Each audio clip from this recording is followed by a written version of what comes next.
It's the final episode of the show. It had to end sometime, we know. But after 7+ years, we're holding back tears because none of us want it to go. We smile, thus let us not cry. Don't dwell on the hows and the whys. We shall all give our best to Jared and the rest and say thank you instead of goodbye. Thank you, everyone, sincerely. Thank you for making this hockey-themed Hicks show. As a special treat and as a token of our appreciation, we've decided to debut Gratitude from Far and Wide. Hey, Jared. Hello from Bangor, Maine. My name's Jeff, and I just wanted to say thank you for creating an amazing show that has brought so many people together. You're a really good guy. Hope to see you in Sudbury someday. Thank you, Jared, from Milwaukee, Wisconsin. Thank you, Jared, from Beauregard, North Carolina. Jared, thank you for everything you have done creating the universe. From Josh, here in Shippensburg, Pennsylvania.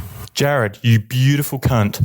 Thank you from the world's most isolated capital city, Perth, Australia. Jared, congratulations on an amazing run. Thank you for everything. From Harrisonburg, Virginia. From the traditional territories of the Haudenosaunee and Mississaugas of the Credit, thank you, Jared, for creating something so special, magical, and uniquely Canadian. Guramagat Mahara, Agus Legramor, from Awesome in San Francisco. Hey, Jared. Just want to send you a heartfelt thank you from the Jersey Shore for creating the wonderful world of Letterkenny. Thanks, bud. From the bottom of my heart, thank you, Jared, and everyone else involved. From Jack in Naarm, Melbourne, Australia. Chad from Minneapolis, Minnesota.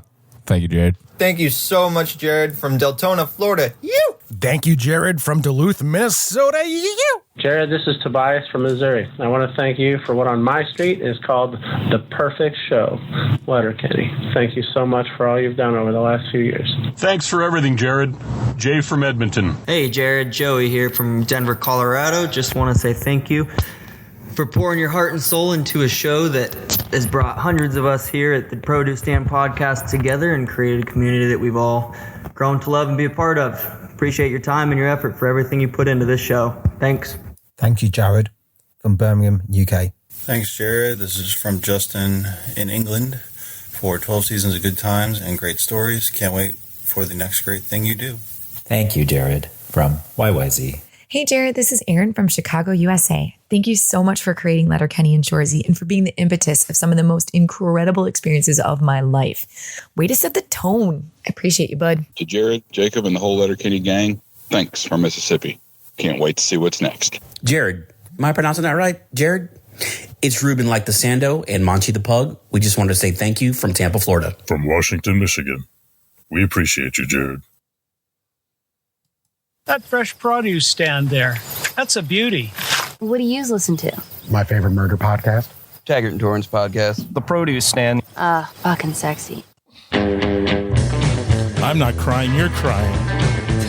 It's Thursday, and that means we are once again hanging out at the Produce Stand, a podcast paying tribute to everything in the universe. Oh boy. Now, I know what you're thinking. There are many other Letterkenny podcasts out there, but this one's probably going to get a little teary tonight. I'm Al, your host, and joining me in the room, as always, is the lovely Tanya. And online, we have Squirrely Matt and the very stagnant Victor.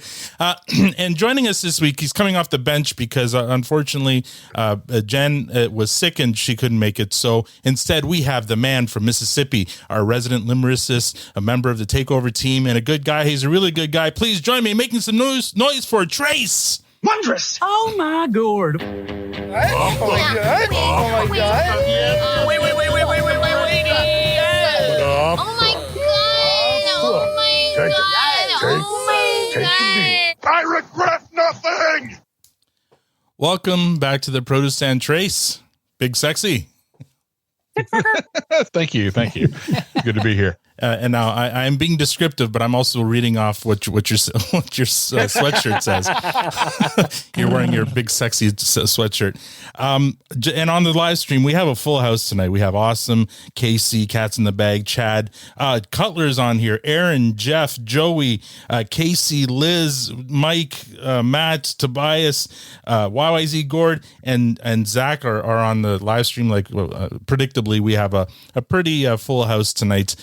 So why don't we get started on this? How are you now? Tonight's lineup is going to be Tanya, Matt, Victor, myself, and our guest Trace will have the last word. Tan, how have you been? Hi, I'm first. Here I Yes. am. Trace, it's nice to see you. I love your shirt. Big sexy. Thank you. That was the best opening ever. Right? I love that so much. Thank you to everyone who sent that the messages in, and for Yes. whoever thought it up and triggered it. There's a And brainstorm last I week love in the it. after party that I think we all kind of came together and thought, rather than just Limerick, what can we do? And thanking Jared just seemed like the right thing. And That is all definitely our the right Discord members sent in. I think I had 20 some messages. So thank you guys for doing that. amazing. There's a lot of tears in the live stream, and it got a little dusty here too because that was so powerful. yes. That was so awesome. Mhm. So awesome. I love hearing everyone's voice. It is going to be a wee bit of a teary night, but hopefully a great night. The week, I'm dealing with a foot injury. So that's really, my whole week has just been dealing with foot pain and trying to fix it. So that's sad. been rolling on your tennis ball. I've been on. I go from ice packs to tennis balls to tensor bandages, and oh my god, is it ever painful? So yeah, if anyone is working from home and doesn't do a whole lot of walking anymore, put shoes on. if you just maybe should put some indoor shoes on and some support for your feet, because if you don't, you can get some bad arches and pain, and it's not Plantar fasciitis. I think it's whatever. called. It's a fancy word for bad foot Matt, pain. you've had this? Oh yeah, Yeah. Have you? I had mine lasted like 6 months. Oh, It was fuck, awful. don't tell me that. I remember. I know. It goes in. Everyone gets it different, but I remember I kept a golf ball under my desk after that because I'd roll my foot on that just to try to alleviate some of the pain. Yeah. But it sucks. Wearing wrong shoes is what causes that. Yeah. Tobias says And a you- frozen How- 2-liter bottle. That's a good idea. Yeah, that sounds Oh, like a good that's a idea. great idea. Something Thank you can you roll, but so I like that. much. That's a good one. Frozen 2-liter. I'm gonna totally try that because, I'm not having a good time. We're gonna with have an it, exploded and, Coke bottle in the freezer. Well, maybe I'll empty it out and put water No, just in. remember, 3/4 full, 3/4 full. Water in. Yeah. Yeah, so that's pretty much my Yes, sir. week. Okay, Matt, how about you? First, the intro. Thank you everyone for sending in that stuff. That was so powerful. And I love that everyone. I mean, we know most everyone that sent in quite well by this point, and I love it. And we got exactly what we expected from each person, and it made me so happy. So you guys know what I'm talking about, and it just thank you. And I know Jared listens, and I hope he hears that. And it's so genuine and heartfelt and important. And I'm glad that this was the route we went to kick it off. So that was amazing. My week, I'm sick as fuck.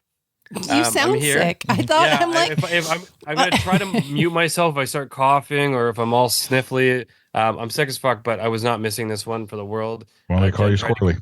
Yeah, Jen tried to convince me to take the night off, but I'm like, no, not on do you have that fever? not on Rex Manning Day. Do you- So, but anyways, I've got some rye.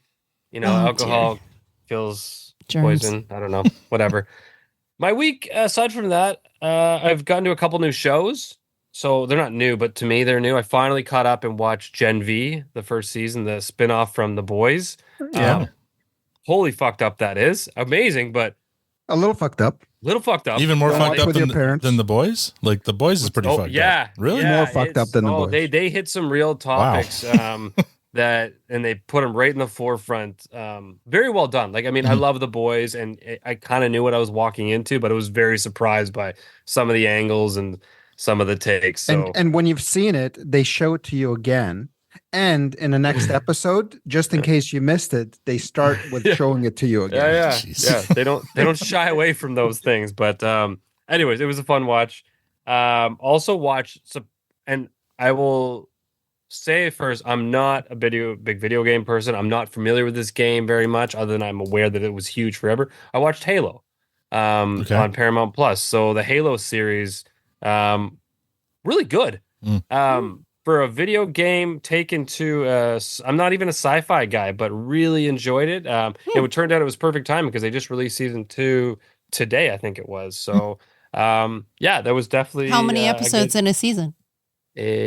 9, I think there was. Was it shortish? Yeah, it's a sci-fi space spiders. I don't know, but there's a really good story to it. Did you watch Twisted Metal? Yeah, I told you. I finished that. Okay, that's right. We talked about that a couple because that's another ago. one based on a video game that I enjoyed. I thought it was fun. Yeah. Oh yeah, that last episode of Twisted Metal when he lights his head. Oh, right. That one just gave me everything I needed from a Twisted Metal show. Yeah. I was a big player of that game, so that gave me everything. And then finally, we are in the process of buying a new car. So we've found one actually. Sorry, tell your neighbor Al that his isn't going to work out. But we found what I think is a pretty good deal. It was a 2019 Highlander, which Toyotas are pretty good, pretty consistent. It's only got 14,000 kilometers on the car, which we were like, what the hell? Nothing. That's like, but was it in the Highlander magazine voted best Highlander? I checked all of those. It was Outdoor magazines, car magazine, and bicycle of the year. I used to invest. I think Al, you know this, and I don't know if I ever talked. I was a fraud investigator at one point doing credit card fraud, so I'm naturally paranoid and open to not being scammed. So immediately when Jen found this vehicle online, because it wasn't through a dealership, I'm like, hold on, something's wrong here. There's 14,000. It's 5 years old. That doesn't make any fucking sense. But when we met the guy, talked to it, all checked out. He works for a tow truck company and he's a certified Ontario bailiff. So he does repossession. So this was a vehicle that turns out was involved in a scam operation. So they bought the vehicle under false pretenses and then faulted on their first payment and basically put the vehicle into hiding for a year or so. And then they ultimately found it before it got shipped away and whatever. So that's why it has basically no mileage on it at all. This guy's been driving it around a bit. He brought it down. It was actually up north somewhere, but brought it down the other night to show us because he was coming to the city anyways. It's like it has new car smell. Wow. So we're so can you start looking for a car for us? Can we get one? Talk to Jen, man. She finds these gems. So Monday we're having it. It's going to mechanic, getting certified, and all that. And if all that checks out, we bought ourselves a new vehicle. Very good. So that's kind of exciting. Yeah. Very exciting. That's my week. Victor? Now I'm here, hanging out with you fine people. Yeah, Victor. Yes. Well, first of all, yes.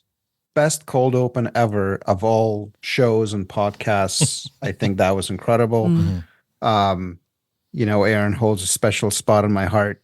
She really brought it with hers. Everybody did a great job, but Erin is my fellow kind of hippo. She set the tone So she did set the tone.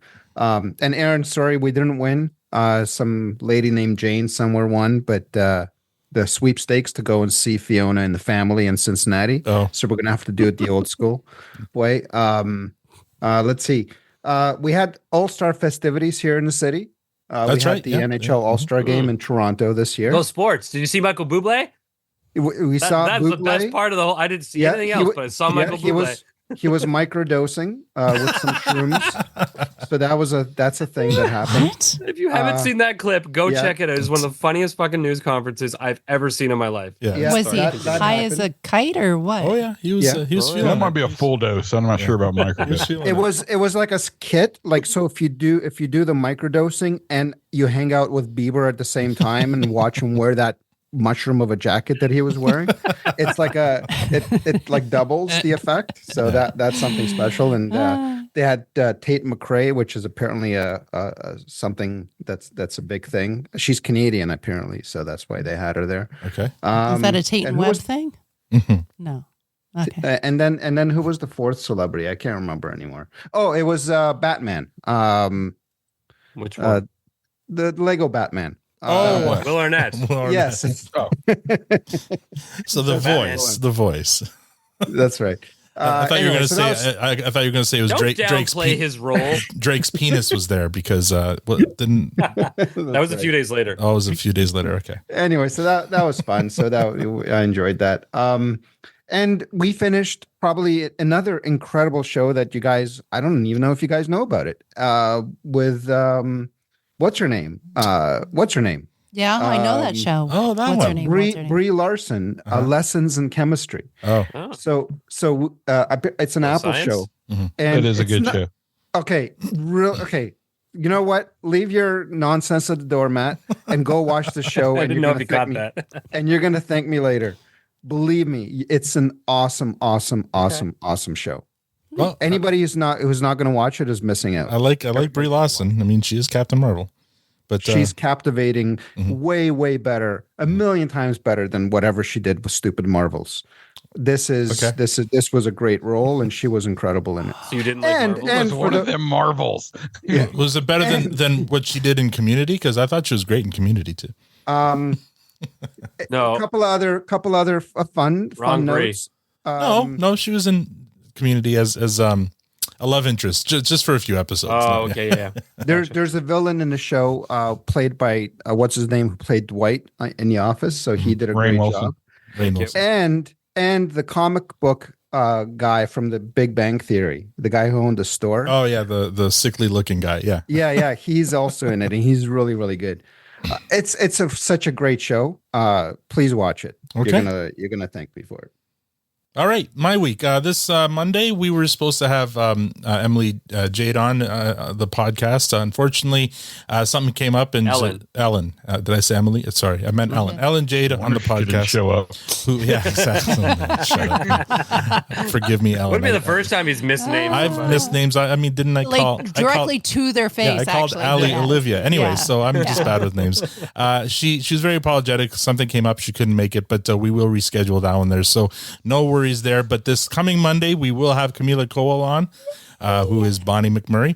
And then the other thing, this weekend, because I forgot we didn't talk about this. I told you. We did Whirly Ball for the first time, and oh my God, that was so much fun. So that was for my son's birthday. I legit have a bruise. I my stomach, I went too hard, too fast, and into the wall. Anyone that doesn't know what the hell this is, it's bumper cars with scoops and basketball, wiffle ball and the target on each end of the thing. Yeah, they meshed up a bunch of games, and then they put a butter churn on the car and instead of a steering wheel. And I got it a butter churn. Sounds like a good way to fuck up your foot. Butter churn. It's a butter churn on that's the steering wheel.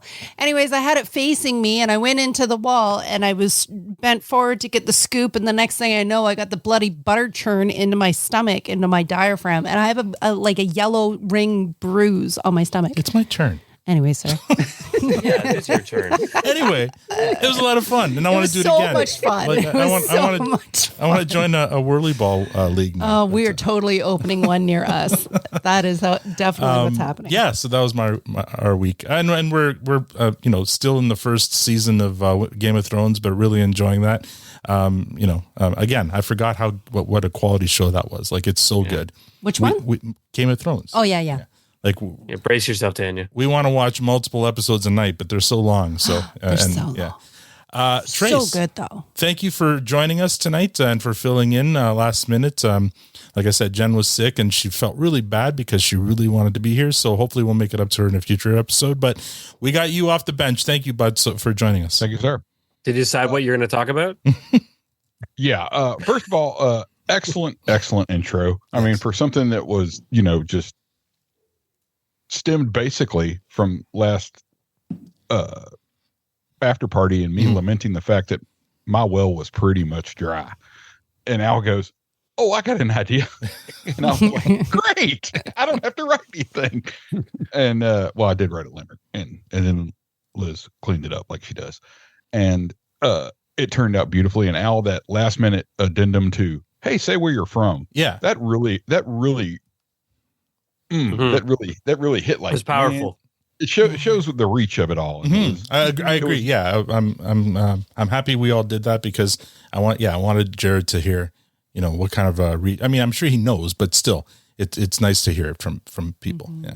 Mm-hmm. And not to, break my arm, pat myself on the back, but in a season full of excellent intros, that was a very, very, very good one. Yeah, I mean, I'll still put Tanya's rap up there, but this one here I think is also a favorite. Yeah. Amazing. Oh well, that's all her. The rest of the week's been pretty uneventful. Since we're talking about TV shows, Liz had brought up to me about Mr. and Mrs. Smith. Right. And so far it is very, very, very, very good. Oh yeah? That's good to hear. Yeah, it is. I mean, it's kind of postmodern meta kind of thing to it, but it's really funny and it's really action packed, and boy, they spin a buttload on travel. Yeah. Well, the Donald Glover, is it? I mean, if he picks it, then it's got to be a good role, because he's pretty discerning, I think, with what he does. So because that's Liz's guy. And yeah. She was like, "You need to watch this," and I was like, "Okay." Mm-hmm. But otherwise, thanks for calling me in. It's kind of it's kind of in the feels to be the guest on the very last episode. And whoa, last. Last episode. Right. Don't trip us up here, man. I'm glad to be here, and let's take this baby home. All right, let's do that. Let's start with our Twitter roll call. I'm seeing the yet light at the end of this tunnel. Welcome to Stormy Jet from Mount Healthy, Ohio. I looked it up. There's actually a Mount Healthy, Ohio. Humpty Dumpty, Matt Hopkins, Cat Daddy, AG Yaletown, RSL Rob from the Ride, Dave Lawrence, G-Lay, Audrey, Scorch Maine from Australia, Zane Jupiter from Liberty, Missouri, Joel Z from LA, El Bobito, Mike Moore from New Hampshire, Monstrous Reprobate from Cincy, Greg Walker from Sarnia, Ontario, Gerald Piddock from Waikato Region, New Zealand, Blanco Heffy from Vancouver, Sterling, Aaron Derps from Pennsylvania, Grant from New York, Ellen McKnight from Deep Dirty South, Wickerty Whack, Axel Rodcasts, Adam from Pennsylvania, Nola Saint from Thibodaux, Louisiana. Fuck you, Thibodeau. Chris Musser from Clarion, Pennsylvania. Light Demoniac. Corey Jastrom from South Dakota. Larry Harvey. Wowie. Jamie Hallahan from Quincy.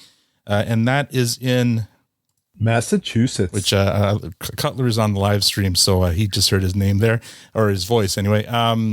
Andrew Melnick from West Palm Beach, Florida. Medium, Gambies, Caco Villanueva from Miami. Eric Johnson from, is it Worcester?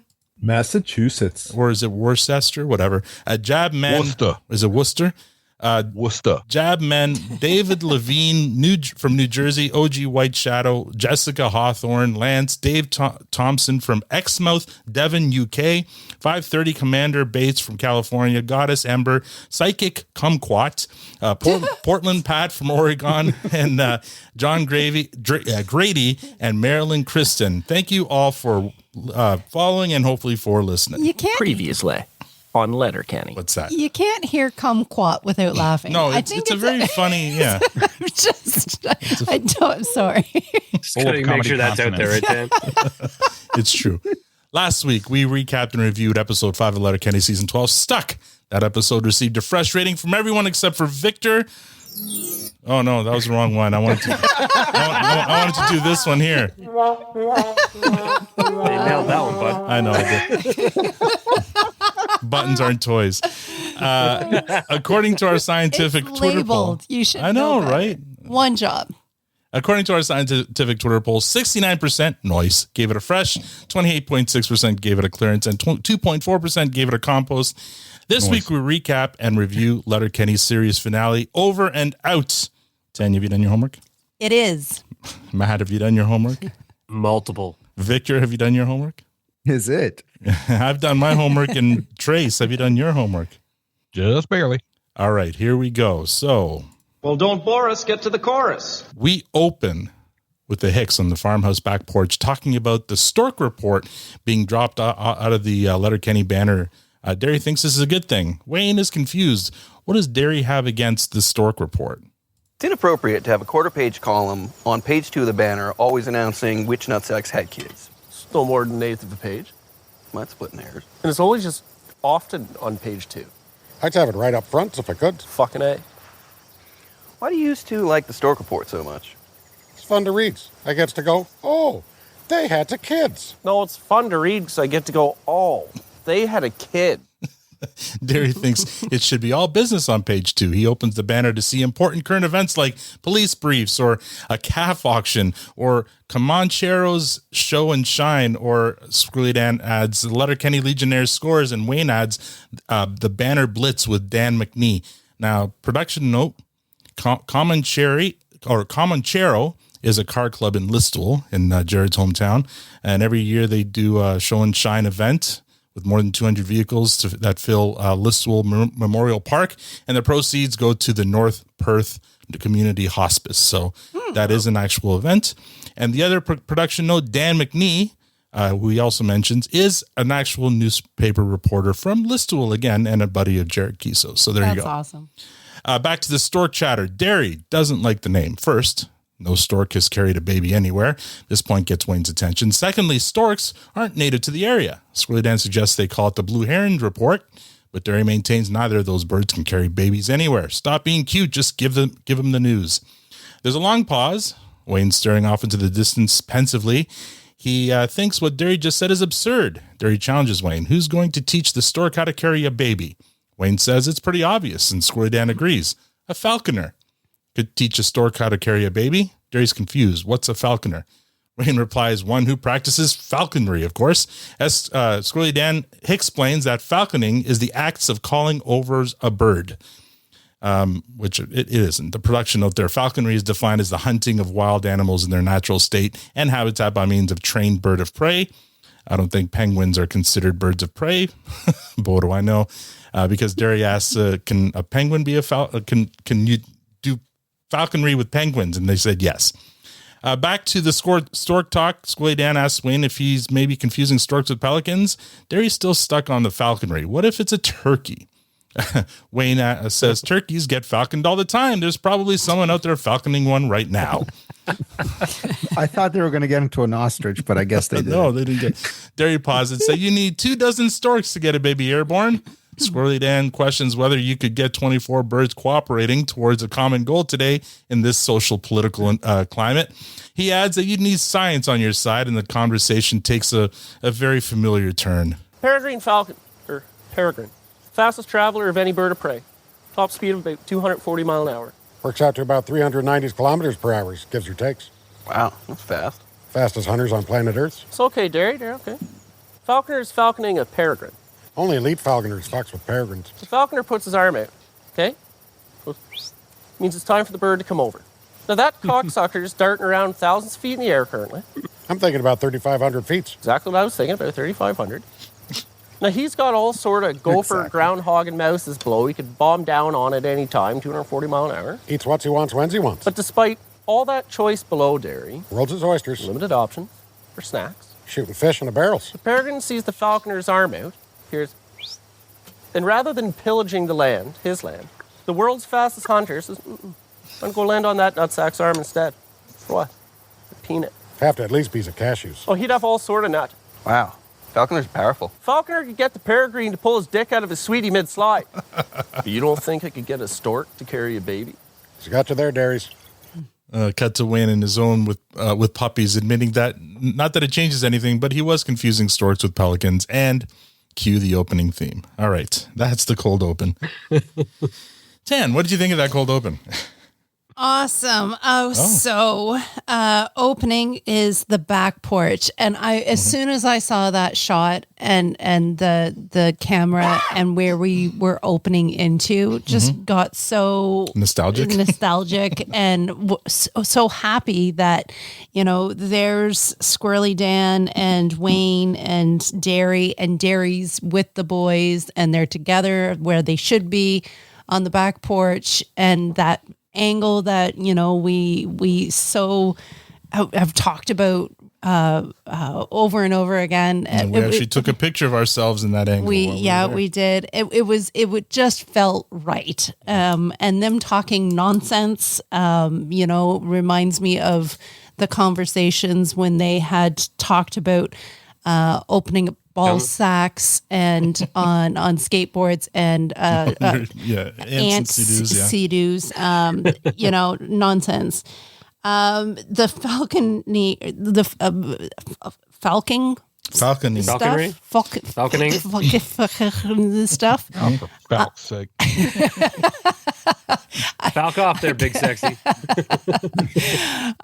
It was comical. They played with it. There was moments where it was pretty funny. I was mesmerized by how Wayne was getting a whistle out with his mouth in the shape that it was in, but I don't know why. It's a very but that farmer was thing to do. It was a weird, It looked like he was whistling down. Anyways, it was mesmerizing, and I watched it repeatedly. It was good. Okay, Matt. I liked it. It was. I mean, Tim made a few good points there about exactly what I was saying. It felt like a good old fashioned Letterkenny Open. Silly, pretty stupid, yet brilliant all at the same time. The banter was all over the map, kind of went down some path you didn't expect. Had me fact checking all the way too. I didn't know falconry extended beyond falcons. So when he kept saying that, I'm like, why is it? This is so wrong. So here I went down this rabbit hole where I'm Wikipediaing falconry. And I'm like, oh, yes, it is. Yeah, it's all birds of prey. They just group them into falconry. So yeah, but penguins are not birds of prey. Neither are turkeys. So I don't know if you can falcon. Fish. Okay, I don't know. Where do you? Plus, they said it's the act of calling, not. Where do you draw the line? Yeah. They said it's the act of calling a bird, not hunting for a bird. Well, but I looked up the actual definition of falconing is hunting with birds of prey. And Isn't it calling a bird to your arm? No, like that might be part of it, using but it's them not for the whole hunting thing. Yeah, purposes, you're using them for hunting. All I'm saying is they got it wrong. Yeah, On yeah, for purpose, sure. Yeah, but exactly. They got it wrong. Yeah. For hunting purposes, though? The only qualm I had with this one, again, and this is so minor, I felt like Wayne's position at the beginning felt out of character. When he was when they were talking about the Stork report and how he was excited for it, he's like, yeah, I get to be like, they had a kid. Because historically, Wayne doesn't give off the impression that he likes children. Yeah, but the way he said it was like they had a kid. He wasn't excited for them. He was like, I don't know. I read it as kind of I saw it as a like they had a kid, those losers. Yeah. Oh, you took it as he was spinning it in a dark way. Oh, that's not how I read it. Because he kind of wanted it there to comment on it. So I don't know. Maybe you're right, but that was one thing that just caught me. But overall, I thought this was it was kind of nostalgic, a fun, playful, open, exactly what I wanted. So yeah, it was good. Victor. Yeah, they went back to what works. The only thing that kind of stood out for me is I can't remember last time I read a newspaper, a traditional newspaper. So, they still make those? Yeah, exactly. So I feel like even 10 years ago, when we were still going to the office train, they were giving away those free newspapers that you could read on a way to work. Oh, the dailies, Yeah, but since after COVID, like I can't remember holding a newspaper in my hand. So I felt like that was a little bit detached, but that's okay. They quickly went off and went into one of their tangents somewhere else. So it's all good. Yeah, this is fun. And as soon as I saw the shot and as soon as they started talking about, you need science, I knew where they were going. This is Ants on CDs part 2. Maybe not nearly as ridiculous, but still fun and well written. I love how Squirrely Dan is like helping Wayne telling the story, and Wayne's like, you'd be up there about a couple of thousand, feet in the air. He's like, probably 3,500 feet. Yeah, that's what I'm saying. That's what I was saying. And like, just the way they were going back and forth was pretty funny. And those options down there. and Dan acting as the converter too, like converting kilometers or miles to kilometers in his head. Anyway, it was a lot of fun, and a great callback, which I feel like we're going to say that word callback a lot in this episode. Trace. Yeah, I thought it was, as someone who always liked Ants on Sea-Doos, I'm glad that they revisited the form, as it were. And something when I was watching it, I noticed that, and I also noticed it on Ansel and Sea-Doos, all of the humor. I mean, yeah, the lines are fine. They're absurdist and, or most of them are probably wrong and all that stuff. But the humor lies in just the interplay between the three of them. Yes. It's just the delivery. Yeah. Perfect. I mean, just how they play and go back and forth between their lines and stuff. And it's just a lesson in timing, comedic, and just the banter. And it's good editing too, I bet. Great cold episode. Yeah, great editing, I think. Oh yeah, probably, yeah. All right, coming out of the cold live. Yeah, coming out of the cold open, we got the title screen that reads The Night Before, and we're back in D-Gen land at the end of last week's episode. The Hicks are outnumbered. A distraction is required to get a jump on them. So what are the D-Gens like? Hanging bed sheets over windows, throwing gasoline on fires, driving with no shirt on. But Stuart has an idea, and a musical montage begins, set to the song "The Boys Are Leaving Town" by the Japan Droids. The Hicks hockey players and natives spring from their hiding spots in the bushes and begin running across the field at the D-Gens. Before they notice, the D-Gens become mesmerized by a fireworks display put on by the Skids. This buys the attackers time to cross the field and get a jump on the D-Gens. We cut away momentarily from the montage to the Hicks after the brawl. Sitting on D-Gen seats, Squid Dan asks Wayne how many more times he thinks they're going to have to beat the shits out of the D-Gens. Wayne thinks it would be naive to think it's the last time. McMurray says it's fair to say that 1 in 10 people are D-Gens. Tyson thinks it's closer to 1 in 8. Riley doesn't like that math. That would mean that there's a D-Gen among one of them. And Jonesy quickly says McMurray. Tyson says fine, 2 in 16, which isn't any different, but, never mind. Look, all I'm saying is this. There's always going to be D-Gens. Just as long as there's enough non-D-Gens to balance them out. Yeah, like stand-up people. Well-meaning folks. Classy individuals. There's always going to be good guys to beat the shits out of them when they need it. Yeah, like, there's always going to be good guys. Always going to be really good guys. Oh, there's always going to be great guys. Friendly, neighborly, decent, noble, altruistic, magnanimous. But you know what? It sure is a pretty good time rounding up your pals to take care of them. We cut back to the brawl, and Squilly Dan grabs the gun from Driving Pete, and all the others fall in and kick D-Gen ass. Of course, Wayne gets Mickey, who sees it coming and then doesn't. Scene 2, we get a flashback to a season 1's rave episode. Stuart's in the bathroom, getting ready for his DJ set, applying lipstick and kissing himself in the mirror, walking to the stage only to see an empty gym, save for Katie, Bonnie, and the large amount of security they hired. Then Stuart wakes up from his nightmare. He's back in his basement, and Rold is there with a tray of snooters. Next scene, cut to the produce stand. Wayne and Derry are sitting in their usual spots. No words between the both of them. They're just sitting there quietly, happy to be back to normal. Their piece is interrupted by Riley and Jonesy pulling up the laneway in their Jeep in a replay of the opening scene from episode 1, season 1, down to even the song that they're playing, which is Prima Donnas by Kaboom Atomic. But this time, instead of getting out of the Jeep and chirping the Hicks, Riley and Jonesy show how much they've grown over the past 2 seasons. Boys, we've been through a lot together. Done a pretty good job of staying out of each other's ways over the years. It's probably for the best, Hockey players and Hicks haven't traditionally gotten along well around here. But after everything we've been through together, all the times you've been there for us, and all the times we've been there for you, we just want to say that you have our respect. We respect you. You've earned it. Wayne and Derry don't react. They don't even move. Riley and Jonesy take this as a sign that maybe the Hicks didn't hear what they said, so Riley says it louder. We respect you. Still no word from the Hicks, but then Wayne and Derry give each other a knowing look and proceed to unleash their chirping wrath. I don't fucking care. Who are you again? I don't even know what your names are. Dorito head and fun dip face. You know what? I've had more respect for cats who take dog-sized shits. Tostito twins. Look at you. You got a bum chin and a fucked up nose. Does that bum chin twerk when you jump and rope? You look like Stevie Wonder drew Johnny Bravo. The Bubblicious Boys. I'd have a hard time believing your mom wasn't drinking hard bar with you in the womb. Your mom loves Jager bombs. So your alarm goes off one morning and say, well, I fucked it all up. Oopsie. I can hit snooze my whole life's away. Piss up a rope. You're a Jolly Rancher and a Honey Nut Cheerio. The Cheeto Chums. So you ever take a look in the mirror and think, like, Well, this isn't necessary. Were you dropped as a child? A fucking drop, he's an adult. Gummy Bear Boy and the Kit Kat Kid. How'd you make it out of childhood without sticking your tongue in a light socket? The Peanut Butter Brothers. Hey, tip them over. Let's see if Fruity Pebbles come out. Got a honeycomb and a Cookie Crisp. You're a sour key and a sun chip. You like fruit by the foot? You can fruit by the fuck off. Riley, Jonesy, I cooked you breakfast. This isn't over! Jinx, you owe me a Coke. Cool, I'll feed it to the dogs. No, not the maple bacon. We're coming, Katie Cat! That's bacon.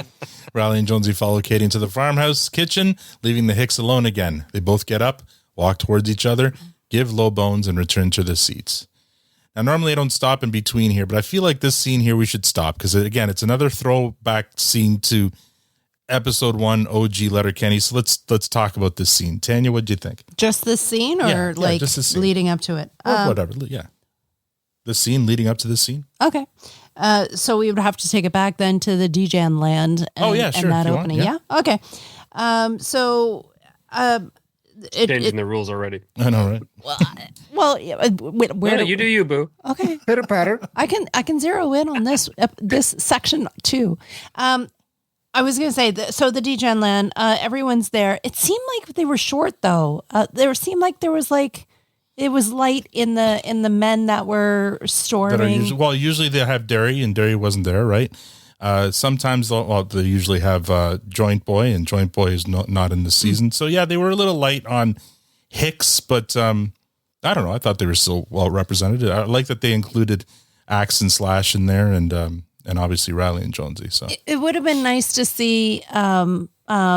Oh my gosh, names are Coach or Dickens, or because usually Coaches is involved somehow, some way, and is he? Not in No, Coach isn't in fights. I think Dickens has maybe been. I feel like Coach has been in fights, hasn't he? I don't. Maybe I'm wrong. No, just with garbage cans. That's what I'm thinking. If there was a garbage can, he would have kicked it down the field. I found it interesting that after the brawl, the Hicks sat in Djan land, and we're sitting in the old car seats and around the fire. I found that interesting that because usually they go back to their. I think that was a sign of victory. It's like they've claimed their new territory. The flag. Yeah, I found that Capture interesting. the flag. Yeah. They mark their territory. Then the flash to Stuart's nightmare, him kissing himself in the mirror. That was. You're jumping ahead now. No, that happened. Yeah, Stuart's nightmare did happen. Did we Yes. cover that? Yeah. Okay. It's okay. I know you're on drugs. It's okay. So then going microdosing. I know you're having your moment. So Riley and Jonesy, the Jeep showing up. Oh my gosh. Yeah. It was quite a moment, seeing the Jeep and having that, it's almost a carbon copy of the very first scene in episode 1, season 1. But anyway, Matt, what did you think? well, I haven't even said. Oh. Hi. I just started. Oh, okay. Sorry. Oh, so I wanted to say, it was Amateur hour. It was No, I'm not talking to him, not you. Oh, okay. I thought Chad was on. That's why I thought I was interrupting Chad. Oh my God. What the fuck is going on? Okay. Get off my dick.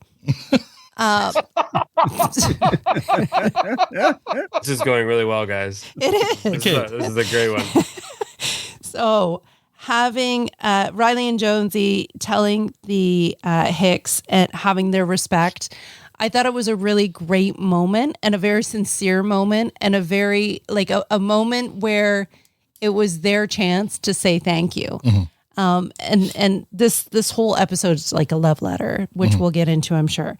But Katie cooking them breakfast, Wayne and Derry chirping back at them, doing the low bones. Oh my God, the low bones. Like that moment, that moment where they get up, walk to each other, and they're looking away from each other. They're not even looking at each other because that's the last low bones at the produce stand. And it was just so, it felt like it just felt like time stopped during that moment. And it was very sentimental, very, very, it was great. Okay. Matt. Just waiting to see. Hold on. Am I good, Tan? Yeah, I think she's You're good. I think you're good. Okay, thank you. Just want to make sure. I don't want to step on anyone's dick. I stepped over her dick to get to you. Step over it. Kick that thing to the side. So, what I'm going to say, and I agree with everything you just said about this scene. We'll give a moment to Victor. I don't know where he went. Don't worry Where about did you Victor. go? There he is. Are you good, bud? He's fine. He's fine. So let's go back to Snooters for a 2nd episode. And I know I gave that one. I think that's one I gave a clearance to because I had a real beef with the Snooters scene when they did the flashbacks. Yeah. Fast forward to this episode. This is how you make reference and show homage to things from the past without going there. Okay. I loved this scene. The moment they rolled up, I knew exactly what was happening. I loved it. I even checked, and you're right, almost everything was the same. The only thing I even checked the shirts. I thought they might be wearing the same shirts. They were not, but the same style. Same song, everything about it, the same angle. The only thing this is what I want. Yeah. Right. This is what I want from the nostalgia. I want you to make me remember it without showing it to me and take it in a new way because I'm still in that moment. I'm picturing every moment from Tarps Off in that scene, and I'm on for the ride. So I thought it was a brilliant way to pay homage to that grand opening. This is how you do it. Did you mind the flashback to Rave? Though, because that was no, because that one was more intentional, right? So that was a short little clip that was intentional that drove the narrative of the episode. Whereas the other one's like, hey, remember that time? And then they go there. But it wasn't a flashback; it was a dream. It was a dream, and it was a dream sequence too, right? That sort of triggered his thoughts. So I'm okay with that. Okay. Had they kept doing it, little bit different, but I was okay with that. All right, fair difference, right? Yeah, Victor. Yeah. So, I think the best leading up to this, to that scene, I think the best 3-second clip was Mickey getting his comeuppance. Yeah. I think everybody enjoyed that. And that was coming from the very first time we saw him talking up Derry, trying to figure out what the heck is this guy up to. Yeah. He's clearly sleazy. There's clearly some agenda that he's got. What's going on here? He's the nicest guy in the whole place. Everybody's bad to him, especially Katie. And what we knew, we knew that this guy's because he was salesman nice, right? He was sales guy. He was a dirtbag. He was a dirtbag. And so that felt no really offense good. to any salespeople out there. no offense to our friends in sales. Yeah. So there you go. I think that was the best. And then the only thing that I kind of felt that was left out is they didn't make fun of the Tonka truck. So I felt that we were missing that extra chirp. That's fair. That's fair. But yeah, it was really well, and I love the chirping too because they're talking to them as a single unit. Yeah. So that was also brilliant. But yeah, it was really well done. Yeah, I love that this was literally like that scene specifically is a carbon copy of scene 1, episode 1, but the chirps were all different. This is the way you do it, where like it's still fresh, even though it's a replay. It's fresh. But then it still hits all the right notes right up to Riley and Jonesy saying, "This isn't over." And Wayne saying, "Jinx, you owe me a Coke." I loved it. It was great. Yeah. The battle scene was fun, and watching Mickey get his comeuppance. No complaints on any of this. Trace? On the, in a series where we've seen enough slow-mo fights to just be over them, credit, they went absolutely freaking over the top. The fight coordination was so good. I mean, it was like it managed to be cool as hell and funny. You know, some of those shots that those guys were taking were just ridiculous, but they look so cool in slow-mo. Bradley Trudeau just bowling over everyone like he's like a human cannonball. They're like hitting people and they're doing aerial 360s, and you're like, okay, that's pretty cool. Yeah. To the Tarps Off redo, I'm 100% agreeing with like Matt on that. And it's one of the things that makes me think that this episode is almost for the fans that have been with it the whole time. Yeah. They made no reference to the fact that this was the first thing you saw in the series. They made no, they made no reference to it being almost a carbon copy of it. Yeah. But it's the classic, if you know, you know. Yeah. Like there's no offhanded comment going, I'm having deja vu or this has happened before. Right. Yeah. Haven't we been here before? Yeah. No. They just said no. Because it's like, no, you didn't need to. Exactly. And that's what makes me think this one was for the fans. And to Tanya's point, the low bones was really nice. And I like that because when it's all said and done, that's that whole rigmarole we've been going through this whole season. That's all that needed to be said. Yeah. And it's done and over with. Yeah. Because they're not two guys who talk about their feelings. So the way they're going to do and not even that, but yeah. A low bones is all it needs to make everything right in the world again. Yeah. 100%. Yes. Awesome. Let's move on here. Cut to the Skids' basement. Stuart and Roald are arguing about something that Stuart doesn't want to do, but Roald does. They've done it all. They've been small town drug dealers, big city drug dealers, got jacked and conquered other big city drug dealers, entertained the hard right on the dark web. They're the hottest sex imaginable. They shall not forget about Tupac Shakur, and most recently, they had the sexiest after hours club Letterkenny has ever seen. But none of their endeavors have failed so epically as what Roald is suggesting. None of them have flopped so heroically, which is precisely why they are not rebooting Fart Book. And then someone from off camera says, or are we? It's Glenn sitting in a chair doing his Sharon Stone. What is he doing there? Basic instinct leg cross bit. Yeah. Stuart accused Glenn of taking Fart Book from them. Glenn doesn't deny it. He left it better than he found it. That world was moving fast and leaving the Skids behind. Glenn could match its pace. Something was holding Stuart back the whole time. This hit Stuart hard. Then he comes back with some profound words. It used to take talent for someone to want to point a camera at you. Perhaps the greatest social breakthrough of our time, or all time, is when the kids realize that it takes no talent whatsoever to point a camera at yourself. I came into Fart Book with a bit of gas and a dream. Champion of the Bronx cheer. The oversaturation of amateurs on the platform killed that dream. They slipped in silently without us ever noticing. Silent, but violent. And like all Fortune 500 companies, corruption slowly crept in. The most powerful lobby of them all, Big Fartma. The site was no longer about the fartist. Almost overnight, it had become just one more victim of the gastro-industrial complex. But Glenn reminds Stuart that it wasn't all for nothing. How soon he forgets. Without Fart Book, there would be no only farts. Fart work is work. Fart Book walked, so iTunes could run. Spot Fart is the superior platform. Cleared the chamber for iFart Radio. Who, after a successful Go Fart Me campaign, acquired YouTube, Stink Den, and Breakwind Mobile. You're right, Glenn. I dareth not say. I think Stinkton is my favorite out of all those. Roald gets excited, so they are rebooting Fart Book. Stuart says no, but if they're going back to the roots, they're going to go all the way back. Cut to the next scene. Cut to Stuart and Roald standing before the Hicks at the produce stand. He wants to throw a rave at the Ag Hall. He gets no reaction from the Hicks. Wayne finally says, okay. The Skids weren't expecting to get approval this easily. Are they sure? Wayne says, sure. Katie asks Stuart if he's sure. They are sure, but are the Hicks sure? They're sure. Why? Roald sheepishly reminds them that the Ag Halls were supposed to be for agricultural music, and they know how much the Hicks love country music. No. You don't love country music? No.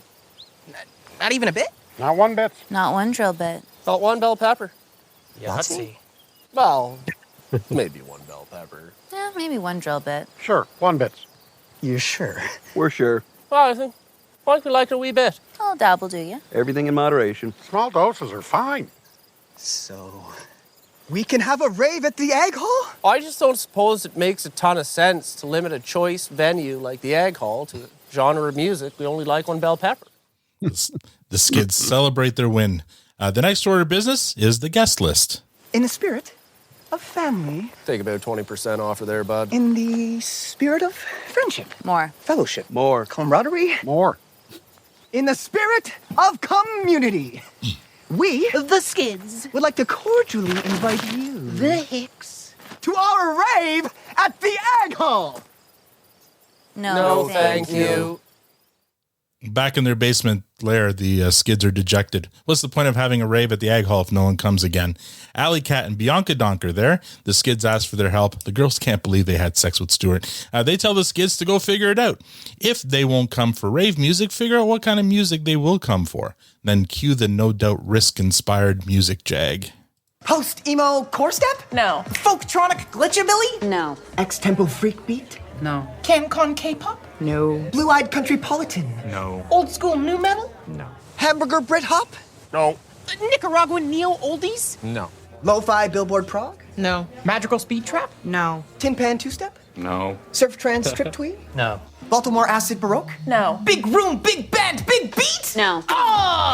Okay, Letterkenny consists of Hicks, Skids, and hockey players. And Christians. I told you we were done here, Glenn. Oh, are we? If you want people to come, just have a little something for everyone. Brilliant. After that most obvious epiphany, the Skids are set. How are they going to get the word out? They're going to put it on their fucking Facebook.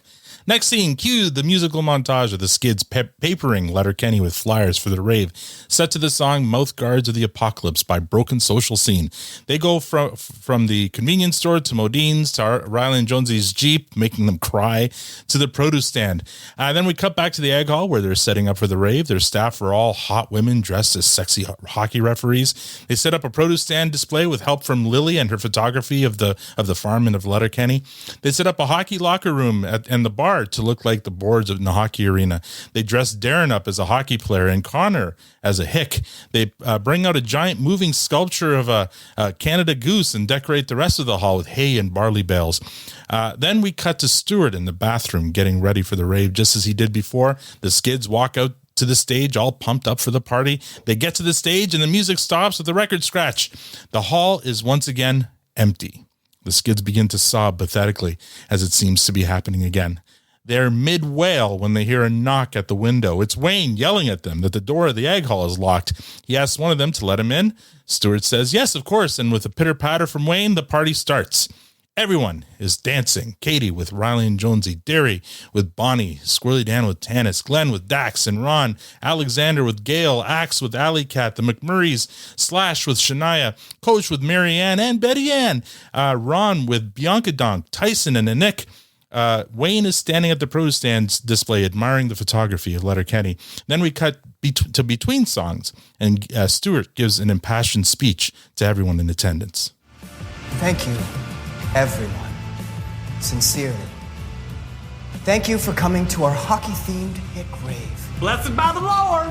As a special treat, and as a token of our appreciation, we've decided to debut our electronic remix of a local favorite.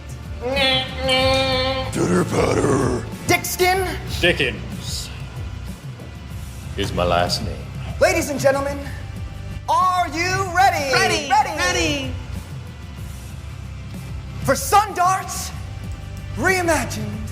That's a Texas size 10-4. Over and out. Back to the party montage. Now Dickens is singing his manufactured country hit. Everyone is dancing. Cut to Wayne still admiring the produce stand display. In walks Lily, who's looking rather fetching. She joins Wayne at the display.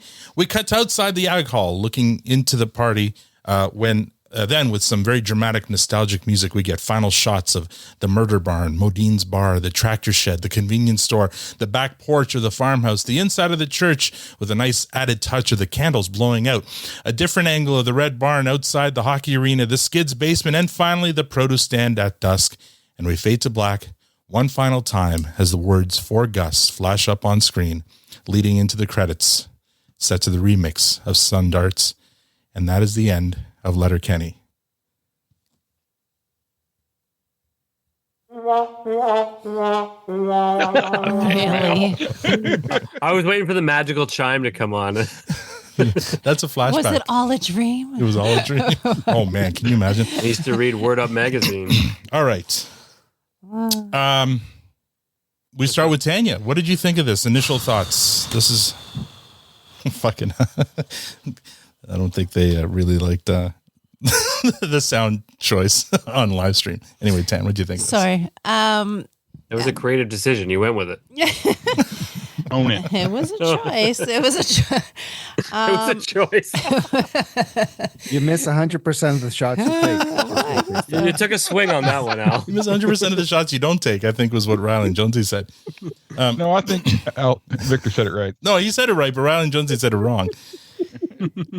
Why did this episode feel like it was so long and then at the same time it was too short? Like, it just felt like... Because there's like 3 or 4 montages in one episode. It felt like it was like going. And then when it was starting to wrap up, it was like, wait, no, stop, don't do it. Like, it just, I don't know. It then seemed to go by too fast. Anyways, there was a lot going on in the episode. At the same time, really, there wasn't. You know, it was the Skids' dream to have a show, have a rave at the egg hall, right? Mm-hmm. I loved it. I loved that that's how they were going to end it, because everyone was together. We got to see them, and what's memorable, and what the whole thing was what was memorable. What has this show been known for? What has this show been loved for? Mm-hmm. I love that they mentioned Fart Book, because that was such an episode that we talked about repeatedly. They threatened to bring it back repeatedly. You know, Glenn crossing his legs and uncrossing and being so playful. Everyone was there. It was beautiful. It really was. I love that Marianne and Betty Ann were there, because it feels like it's been so long since I loved we've seeing them there. Yeah, that warmed my heart so much, seeing them. Mm-hmm. And they weren't in the season at all, so they came up just for that scene, which is crazy. Yeah. And they flashed on them more than once. Yeah.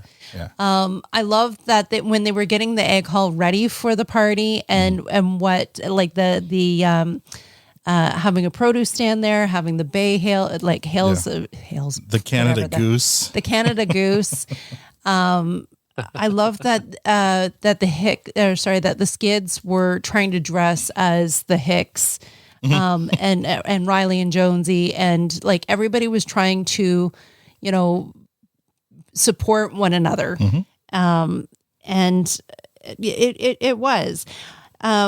What I really want to talk about is the montage at the end, and how that was just so amazing. And Stuart's speech, when he said the words "thank you," he paused, stopped, and I swear he looked directly in the camera. And I went back and watched it again, because it was just so powerful.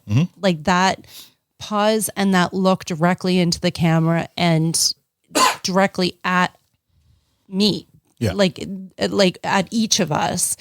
And interesting that they chose Stuart to do it. I mean, I guess it made sense for the character to do it, but in that story. But it's interesting that they got him to be kind of the conduit for the rest of the show to thank the audience, right? Well, because my own thoughts on why it would be Stuart, because he had such a huge story arc in this whole thing. Like he was a no one. He was a person that we all in those small towns don't consider, because, you know, they're on drugs. They're don't really contribute to the community. And he did contribute to the community. You know, Fart Book was one of those early contributions to working with one another, and to do something together, and to lean on one another for things. And this episode, you know, the Skids were there bringing out and pulling out dairy. So I think it was fitting that it was Stuart giving the thank you, because he, you know, and regardless of what he got into, the things that he did, the unsavory things that, he killed a lot of mailboxes, which upset us terribly. Upset Victor. Oh, he broke a guitar too, which really upset Victor. there were a lot of things. I know that there was some stuff on a train once that you appreciated, but anyways, snooters on a train. Yeah.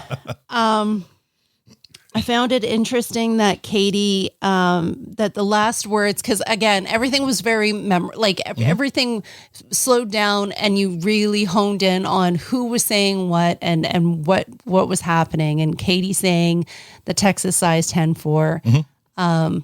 Again, it was just it made the hairs stand up on the back of my neck. But Wayne standing there and that moment and pause in front of the produce stand where the photos were of the farm. And I just to see and look behind him and that pause was just so it was chilling. It was it was great. Okay. Am I stepping over your dick now to Matt? No, go ahead. Go ahead, Matt. You're up next. So I'm going to start with this. Season 12 was a 5-episode season. They told what I believe to be a really good story, had some fun, ended it. Episode 6 was our bonus episode that, and I apologize, I don't know who called it, was for the fans. This episode from start to finish was for those that were with it from day one and wanted and just loved the show. It's like a Where's Waldo episode where every scene had, and I'm sure there's lots I missed, but from the tarps off to the fart buck to the two cock shakur to the goose, like these are all, again, back to snooters. This is what I'm talking about. This is how you create memories without going there. You don't need to.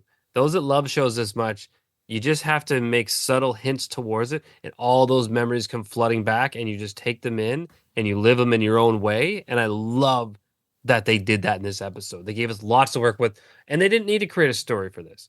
They just had a very simple concept. Let's redo the rave and see what happens. So loved how they approached a finale. With that, I'll talk a minute on 10. You already called out 100% Stuart's speech was a breaking the fourth wall. Shout out to the fans for thank you for joining us. I've never in my life seen that on a show, right? That shows wrap themselves up in their own ways, and I've had, and we all have issues with finales on any show, any genre. Most of them don't do it very well. I thought this was such a special moment, and I really genuinely appreciate that they did it. Because there is a strong fan base. We know this. We're part of it. And to take that little moment, everybody, I've seen the live stream too. Everyone saw it. That was, and even Tan, you said it perfectly. He said it to me. Yeah. You didn't say he said it to the audience. You said he said it to me. Because I bet every single person watching that felt the same way, that was said to them, because that's, we've met Kiso, we've hung out with him, we've interviewed him. I genuinely believe that was an individual thank you to anybody who has watched the show from day one and has been a fan. He means it. So really appreciated that. Yeah, it sucks that it's coming to an end. Why the fuck, man? What else I'll say? So here's an idea, Jared, if you're listening, or anyone from New Metric Media, make me a coffee table book. I know they're not big anymore, but I'll buy one that has all of those fucking photos that you put on the produce stand of all the different scenes. That will do the exact same thing as what I'm just talking about. I'll open up that book and I'll see the produce stand and I'll remember all the fun moments I had. I'll open up, I'll see Modine's and all the fun memories. I don't need anybody in the photos. Give me a book with just those photos. Casey said she'd buy one too. Right? In a heartbeat. Because it's amazing that I don't know who thought of that. That's fucking brilliant. Again, less is more, and let us live our own version of what we loved about this show through something like that, because You don't need the characters. We fill in the blanks with all of those amazing memories. I thought that was a brilliant fucking take by just putting those photos out there. There's lots more, but I'll pass for now because I just fucking, go. Victor? Well, first, Ingwe would disagree. He believes more is more. Ingwe Malmsteen for those less informed. So let's see. I love that Trace is just arms crossed. Got it. Go. Got it. So let's see. Let's talk about some things that we haven't chatted about. So yes, the fart banter, that dialogue was hilarious. Stinked in. That was funny. That was a good one. Yeah. That was really Glenn. Playing Tanis in this episode where he just shows up out of nowhere. It's like where did you come from? And did his thing. So that was really good. It was funny that they thought nobody showed up, and it's only because they didn't unlock the doors. Yeah. So that was hilarious. Good. That was great. They thought it was the nightmare was reliving itself, and they couldn't get in. They didn't open the doors. That was funny. No Rosie. Rosie's in Vancouver. Yeah. Right. So that was the kind of a quick. Yeah, let's just move on to Lily. That was, him kind of. He kind of traded in Rosie for. I love Lily. I love Rosie, but Lily in that dress. Yeah. No. Like that was we said goodbye to Rosie and Lily's in. So whatever's going to happen, in the movie, in a movie later on for you, Al, I think it's Lily will be starting in it. Let's see. I kind of felt bad for Dan because he was, I think, the only one without a dance partner. He's dancing beside Tanis. I know they weren't really dancing I together. felt like they should have brought in Anita or something or Ellen. Yeah. Was it Ellen? Yeah, Ellen. Yeah. So I just feel like he needed a partner. Even like Derry, he had Bonnie, right? But yeah, Dan, he needed somebody. Maybe even that goose. He should have been dancing with that goose. That goose was fantastic. Kudos. I'm sure Danny Ellis is goose ever. I would hang it right here, right above my thing. That's right. It's not a small goose. That thing was massive. Like it took. I got a pretty tall ceiling in my office here, so I could fit the goose. And my final comment before we get to the next part of our show. I really loved at the very end, the very last picture was an homage to the Produce Stand Pod, and that was really fantastic. So really thank you for that. What a great dude! Eh? Yeah, what a good guy. He's such a good guy. Yeah, that's hilarious. If you look really close, there's a small microphone sitting. Yeah. Just everyone go back and look. You'll find it. And a spatula. That thought actually crossed my mind. I said, "Look at that produce stand. The produce stand." All right. So this whole season, Matt, I don't disagree with you. It was like 5. It was a really solid 5-story arc, followed by this. Whether or not you like the flashbacks, just the callbacks throughout this season to early Letterkenny were amazing. With Laughter Kenny, with the talent show, with all those things. But just in this episode alone, I mean, I wrote down every time something came back. So the back porch scene, Stuart enrolled with the dark web, the rave, the low bones, fart book, Len doing the basic instinct thing, the music jag that I'm sure Trevor Risk had a big hand in writing, the egg hall rave, the Canada Goose, all these things in one episode. And you're right, like they didn't flash back to it, they just alluded to it and let the true fans just enjoy, because we know what all these mean. I love this episode. It was when I'm thinking about kind of like last episodes of series, you're right. Like it's always a hit and miss. Like some of the ones that really hit, like the last episode, I'm going to show my age here, but the last episode of MASH, the last episode of Cheers. You're old. I know I'm old, but like those were really well done. Right. And black and white? Boomer. But this one here is right up there. I loved the way they did this one. Kudos to those guys. And the shots of the barn and Modine's and all the pull away, and then just ending it on for Gus. God. Right? Like, because Gus, God. you know, that was the big gut check. I believe, because I think Gus died between season 11 and 12, right? So, and Gus was in, you know, early seasons. And so, like, I mean, it's just, and Oh, I didn't know that. yeah, I mean, Wayne, and I mean, Gus is in the early seasons of Letterkenny. He's, so, yeah, that was a few MVPs. Yeah, he did. So, yeah, it hit you in the feels and all the right places. So, kudos. Trace? I'm going to have to say that, Matt, I think you, and I don't want to get like before you yell at me, I don't want to get into, rankings yet, but when looking at this episode, you have to approach it like you and Matt were saying.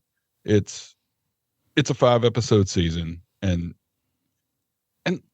we'll call it like it is. I mean, it's a victory lap, man. It's it's a greatest hits kind of, gift to give. And I mean, that's where the strength of it was. And as we said before, I mean, these were mere callbacks and allusions with no pretext or any sort of explanation. It was just sort of, it's pretty funny on its own. Yeah. But man, if you know, wow, it's, oh, I know where that's from. I know what that's from. Yeah. I know what that's from. It's the world's longest running inside joke for, you know. Exactly. Yeah. Exactly. And to what Tanya was saying, I likened it when, because I mean, it was the most un-Stewart like Stewart's ever sounded when he said that line. And I think Tanya made a good point, was the fact that when the show started, he was the outsider, the outlier, the antagonist, who wanted nothing to do with the community, that wanted nothing to do with him.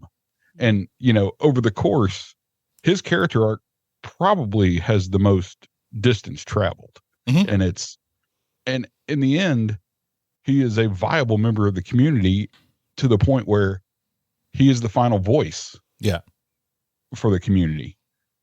And, I really like that. I really, the whole coming together and all the people, that's, like I said, great. But I think there's a deeper meaning to the ending shots, which of course, I mean, at first glance, like, God dang, Billy Butcher's so good at his job. Yeah. But amen. Well, they're all, you notice they're all shot at dusk, right? At what's the magic hour or whatever you call it. Yeah. So that, and did you guys notice that the candles went out in the church as it pulled back? Yeah, that was wild. Yeah, that was well done. I only noticed that when I was watching it this afternoon. Yeah. But I think the telling thing is, after all the lines have been spoken, after all the, shots of the people, hey, there's so-and-so, hey, there's so-and-so, they all showed up, yay. Yeah. In the end, it's just these beautifully shot, slow zoomed of all these places. And it's almost like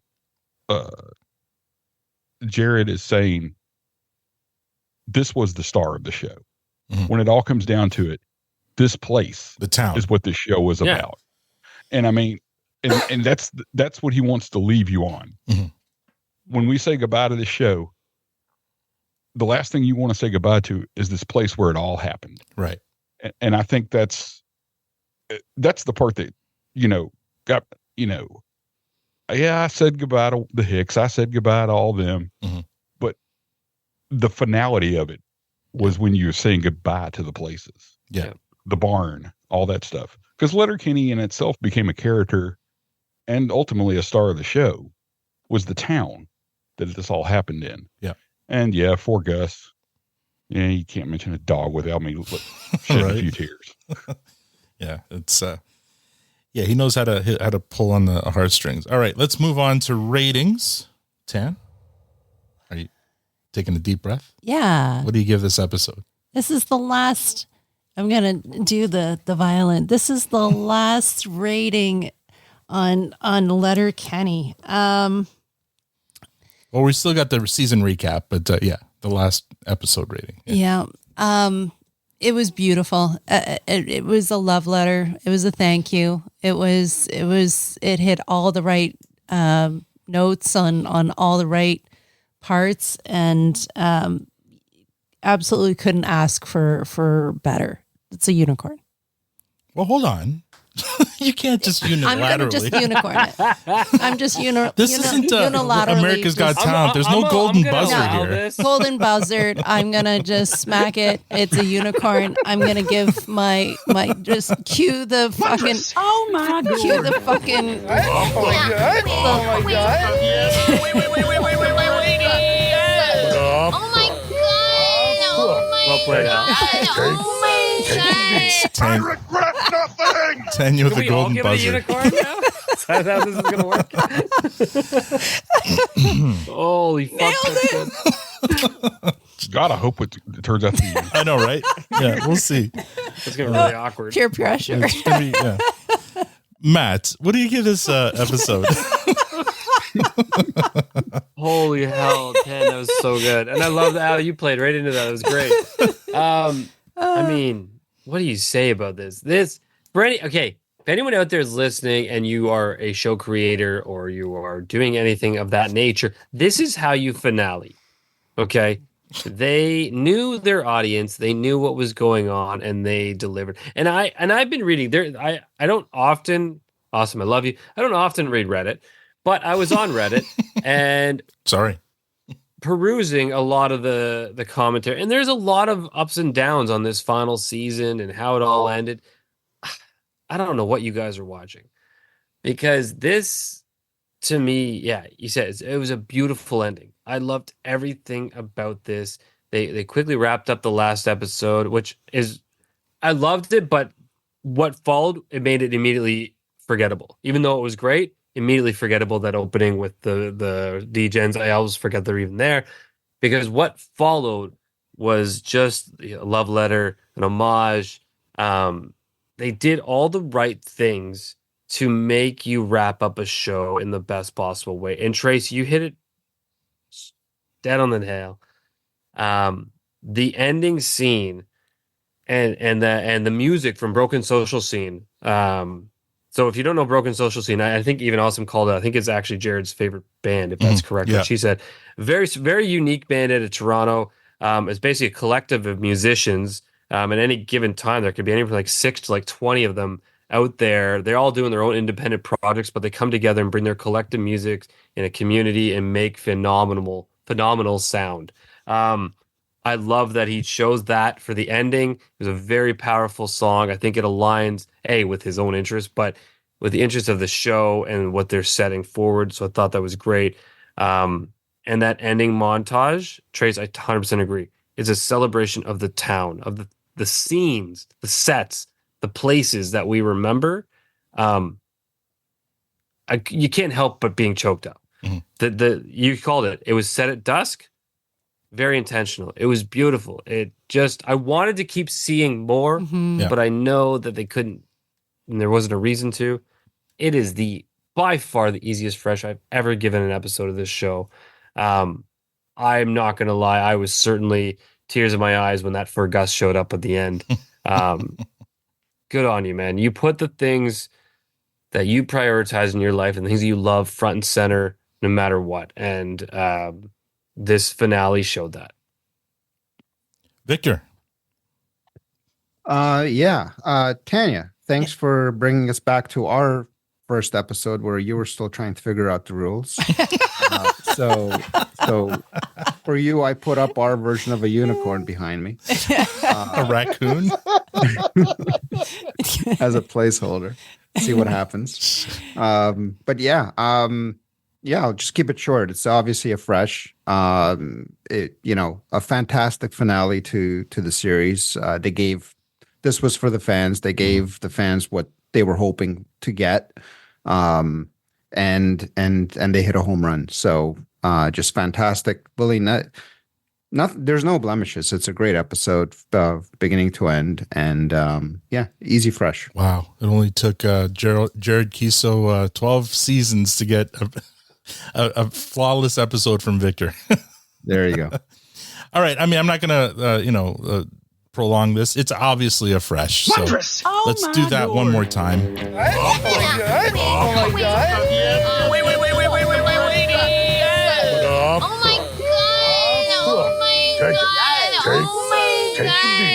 regret nothing. What I will say about this season 2, and I think in the Ag Hall leading into our recaps of this season, I think it was Gord. I'm pretty sure it was Gord who said his hope for this season is that at the end of it, they leave it off the way they began. So nothing has really changed, because the whole point of this is nothing changes in Letterkenny, and really nothing has changed. All the Hicks are back together. They're all sitting in their same spots at the produce stand. Everyone's Riley and Jonesy seem to be okay again with Katie, and so on and so forth. So theoretically, if they did want to keep on going or have other episodes or whatever they want to do, they can keep on doing it, because they have not changed anything drastically, short of sending Rosie to Vancouver.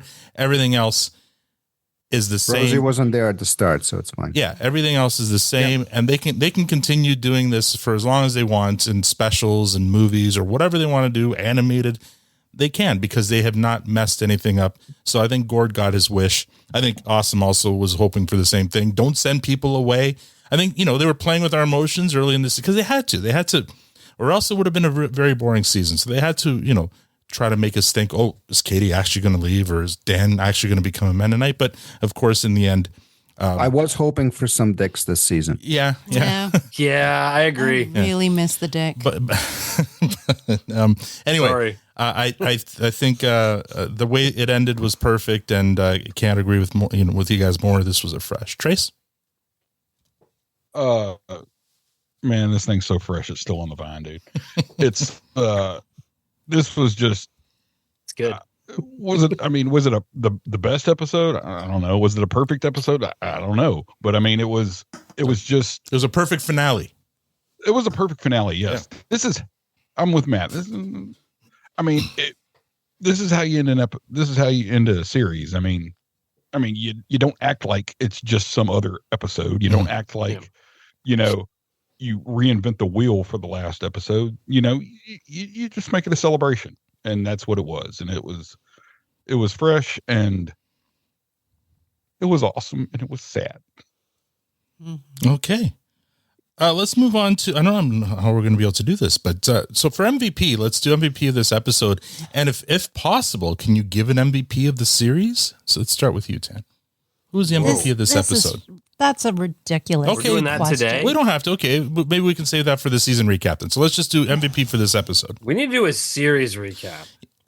Okay, so that could be our Ag Hall social, so we can get everyone involved. Hey, we need content, people. So just settle down. Yeah, okay. I just gave us another episode. There you go. Thank you. Thanks. It could be several episodes. Mm-hmm. Yes. We'll start all over again, guys. MVP for this season. Man, and it's just MVP. Oh my God. Everyone that put their blood, soul, tears. Can't say everyone. sweat. That's all sweet and nice. You got to pick an MVP. Everyone, Goddamn. like they all, put so much into this last episode. Like, who do you, it's like, how do you not thank everyone and not make everyone an MVP? That's the whole point of this segment. Wait, Victor is having issue with how his segment. I know, right? Just to be clear. No, Victor is actually, taking umbrage with the way the MVP is being. Yeah, this is upside down right now. We're doing some flashbacks of our own now, some callbacks in our own podcast here.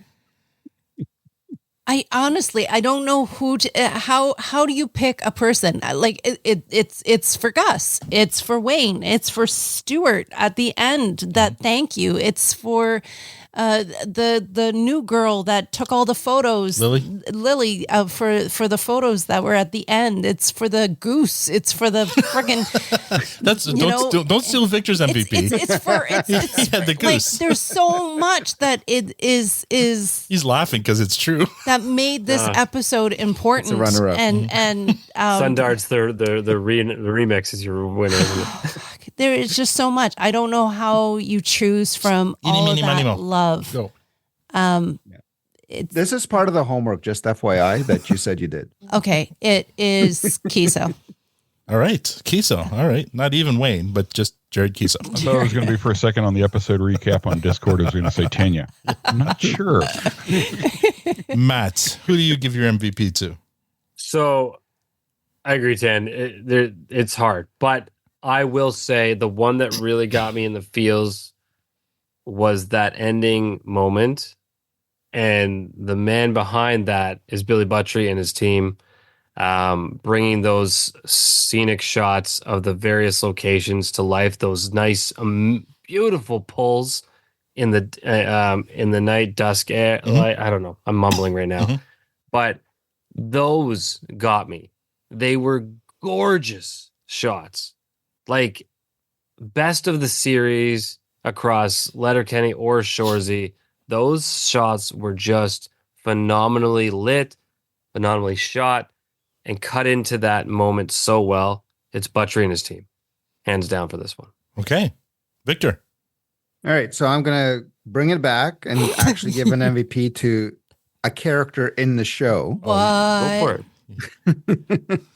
And yes, the goose is a runner-up, but obviously that would be too on the nose to give it. I'm gonna give it to actually Darren and Connor. Those two guys were working their butts off. They were dragging their haze around, and if you remember, Darren was flying like the goose. Yes.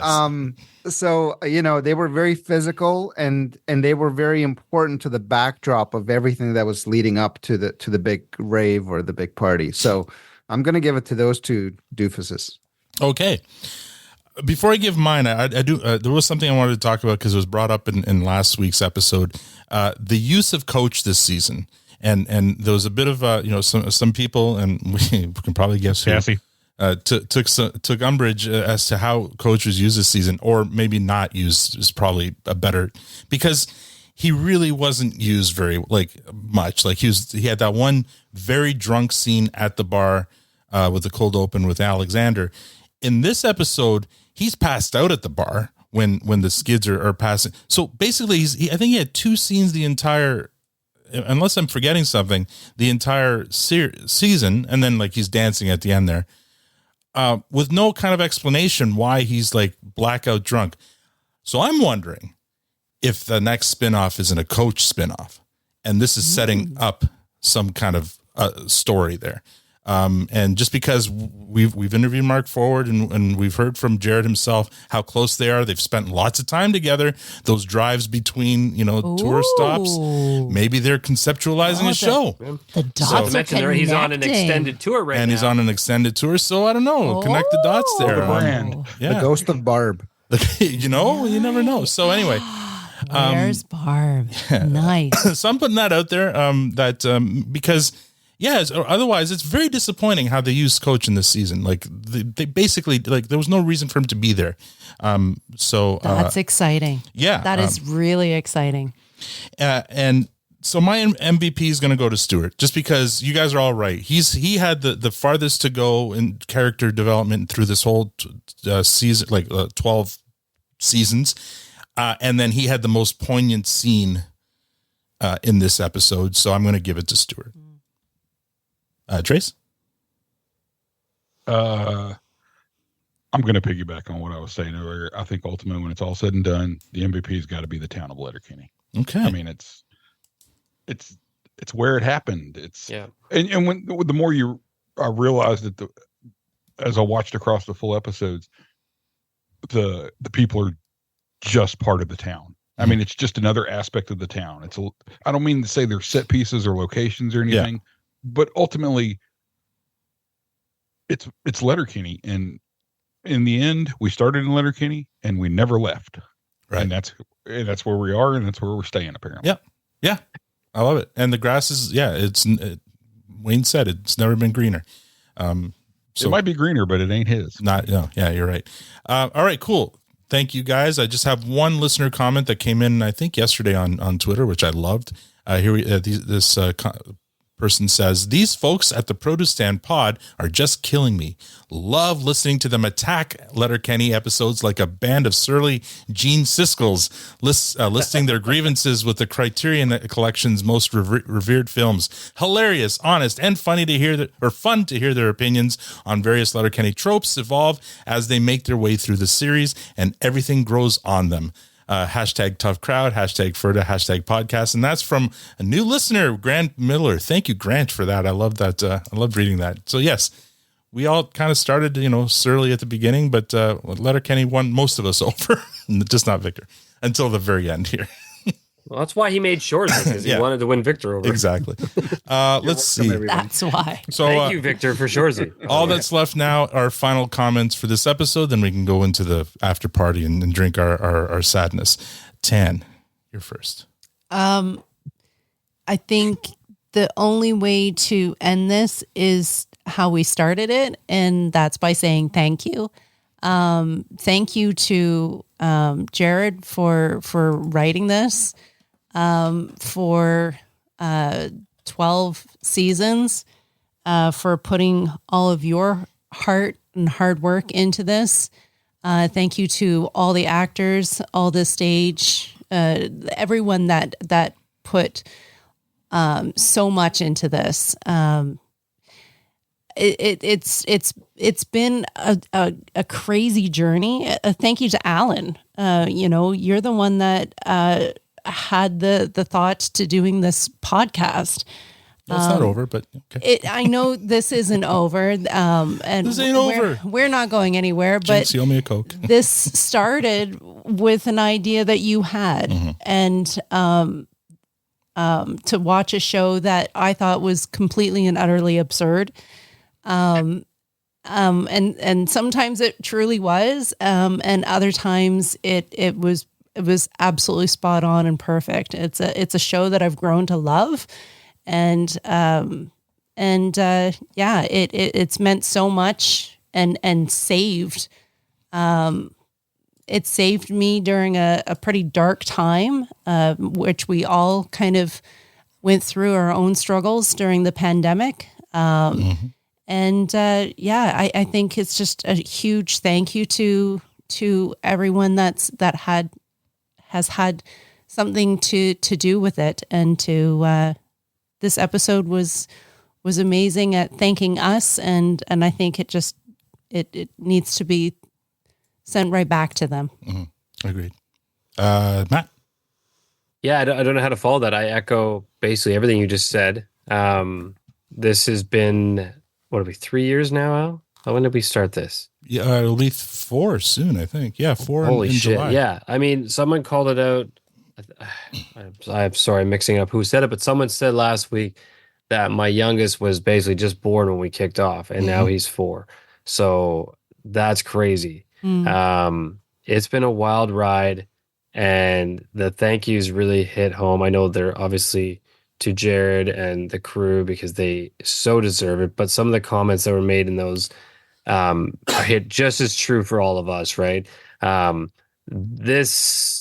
not done. Let's be clear. We're not done. We'll continue to make content as long as we can, because this is such a fucking blast, and that's why we do it. But yeah, it's just one of those things that I didn't expect. And it has absolutely created some of the most phenomenal, I think I said that better this time, experiences of my life. And I can't wait to see what's coming next. So thank you to my fellow panelists, to Al, Trace, my man, and everyone listening. Let's keep this train going. See that, Victor? I incorporated train into my speech. That's for you, bud. What kind of train should it be? What kind of train should we keep rolling, Victor? Oh, Tell me. man. Well, pick it. If we could be any train, what Pressure. kind of train would you want to be? You know what? I was gonna go kind of modern speed train, but you know what? Let's make it a heritage steam.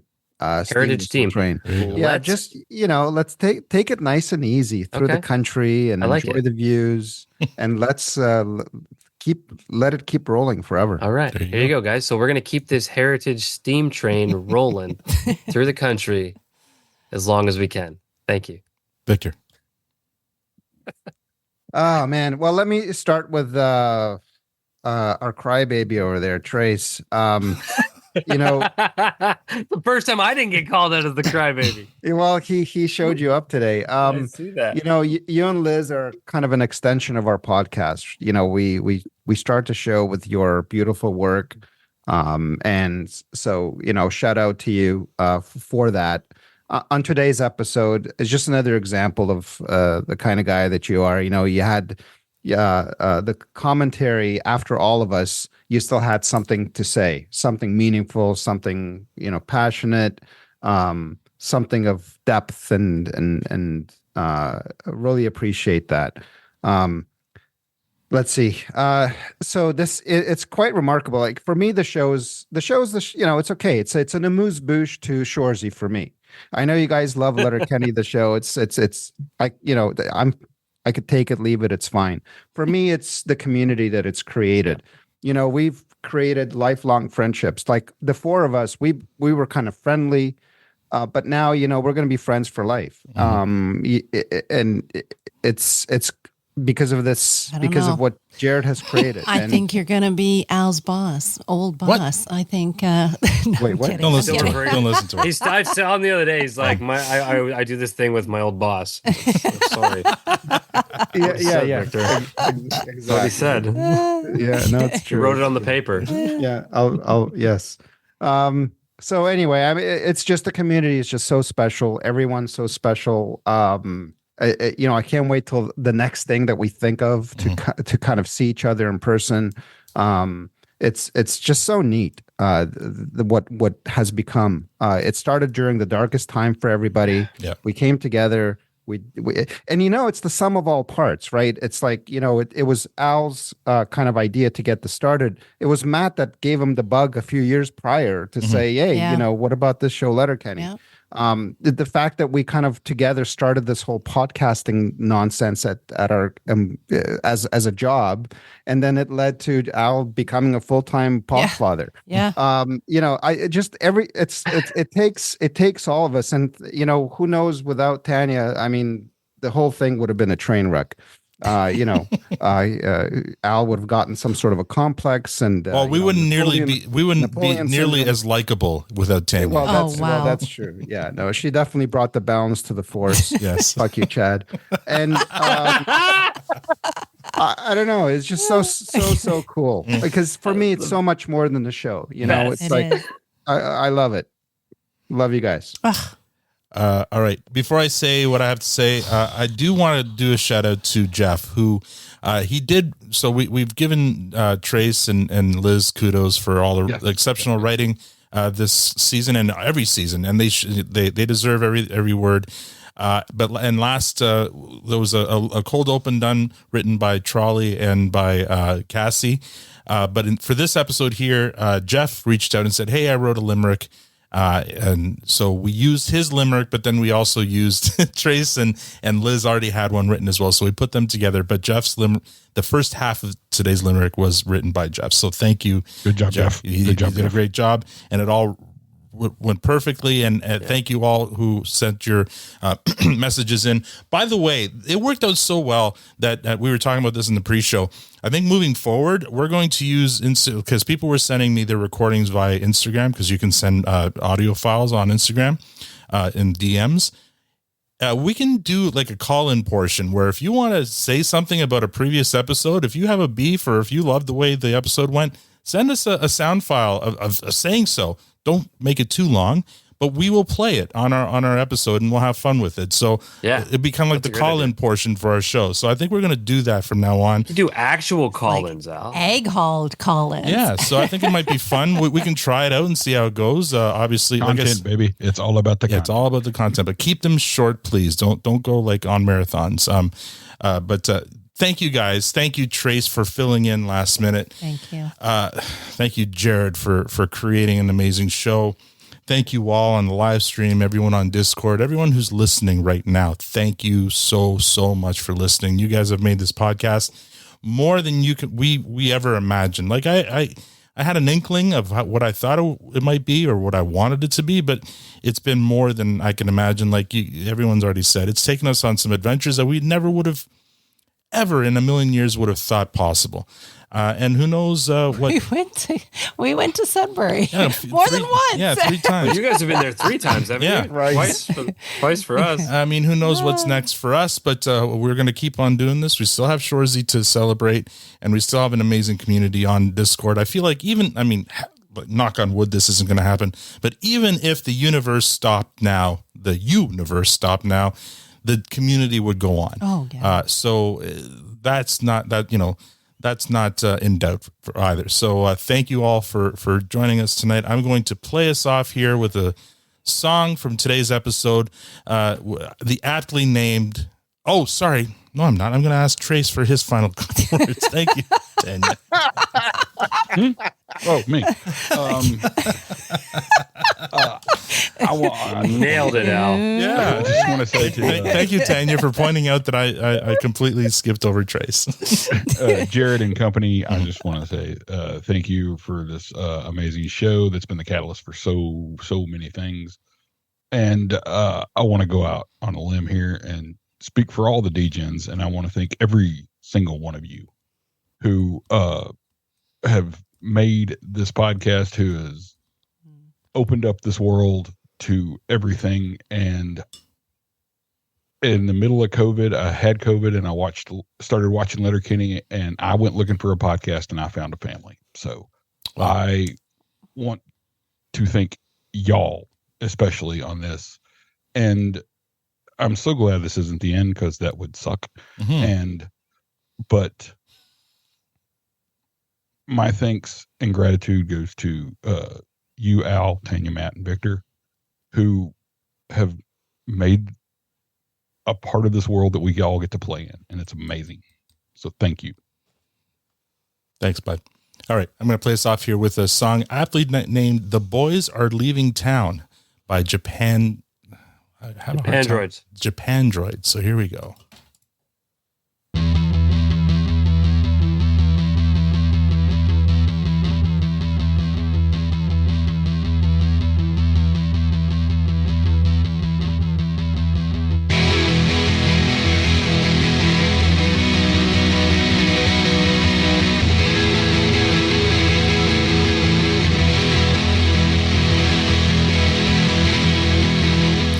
And that's all we have for this episode. Next week, we have our Season 12 recap with our friends Dean and Tiara from How Are You Now? And we may have some extra guests as well, so stay tuned for that.